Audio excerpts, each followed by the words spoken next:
I've been letting the community know, council members know, we're turning into LA. And that is a fact that nobody wants to hear. The homeless issue is not getting any better. But you see the council members back in my old city of Maywood patting each other on the back like they did a great job, but the homelessness is just as bad. The schools are just as terrible. They're not safe. We don't even have a police department over there. They convinced the community we didn't need the police department. Who did the thriving? The gangbangers. So there's a group of kind of conservative citizens of Huntington Beach that are extremely pissed off. And they recently served... Aren't we all? Aren't we all?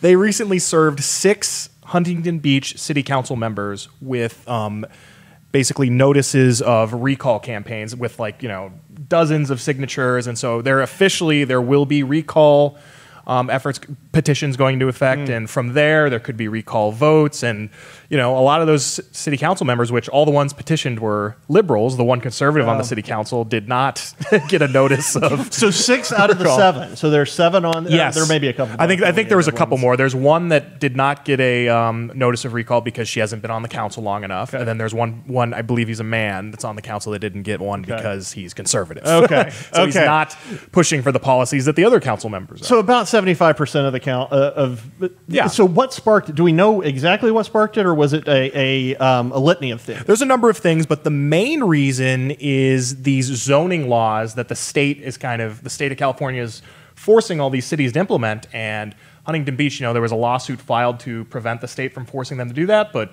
all of those council members agreed, you know, they went against the lawsuit. They agreed the state should do that. And basically what these zoning laws are going to do is it's going to mandate that the city build all these high-rise apartment buildings all over Huntington Beach in this, you know, in this area with, you know, small family beachfront homes. It's going to totally shift how what life is like in that city, and, you know, those citizens are pretty angry about it.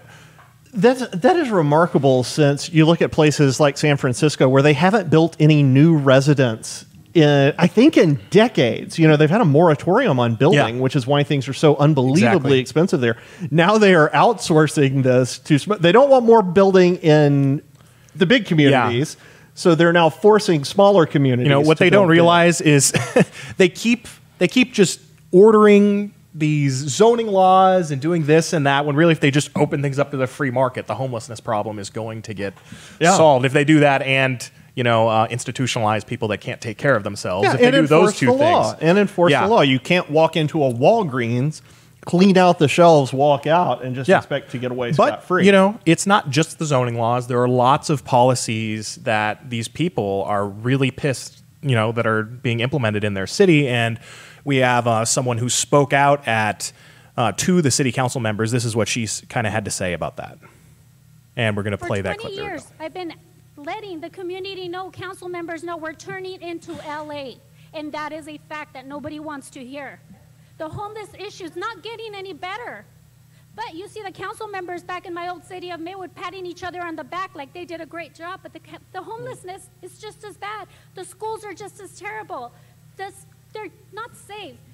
We don't even have a police department over there. They convinced the community we didn't need the police department. Who did the thriving? The gangbangers, the criminals. We lost our kids to drugs and gangbangers, and now they're in jail. I have friends that are in jail right now because city council didn't do anything. We weren't loud enough. So it's all of these liberal policies are just continuing to cause these cities to deteriorate into chaos.